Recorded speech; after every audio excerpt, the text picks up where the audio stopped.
All right, Ron, local crime victims and even some elected leaders are now calling on the governor to sign what's called the Fair Access to Victim Compensation Act. The bill would make it easier for victims of crime and survivors to access money in a fund to help them with a variety of needs. Channel 2's Claudine Ewing has more from those personally affected as they call on Albany to act now. Survivors can't wait.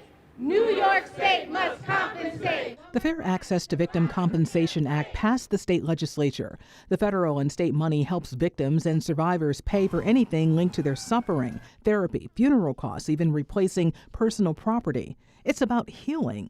To say this last year has been hell is an understatement. Her son was shot during the Tops massacre, and then there were others we often forget. No one really talks about the children that were affected by 514.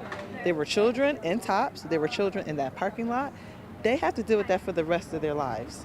Everybody doesn't have health insurance. Passing this bill is personal for Erie County legislator Howard Johnson. He's a crime victim and survivor. After being shot back in 2008, being in the hospital, and the amount of paperwork that you had to fill out. A barrier for many victims is a requirement to tell police about their harm to get the money. When you force people who are reliving a trauma to go through one source to see if they're even eligible for compensation, that's not a trauma-informed approach. Under the bill, instead of going to police, a statement from a victim service provider or a court order of protection would suffice.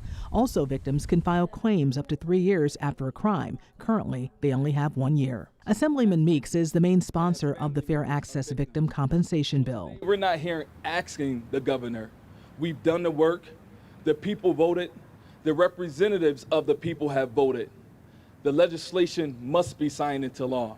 We're demanding that the governor sign this legislation into law. And today's rally was part of a joint venture here and in New York City. When I reached out to the governor's office today to see if she plans to sign this bill, her upstate press secretary responded via email to me, quoting, "We will review the legislation." On your side, Claudine Ewing, Channel 2 News.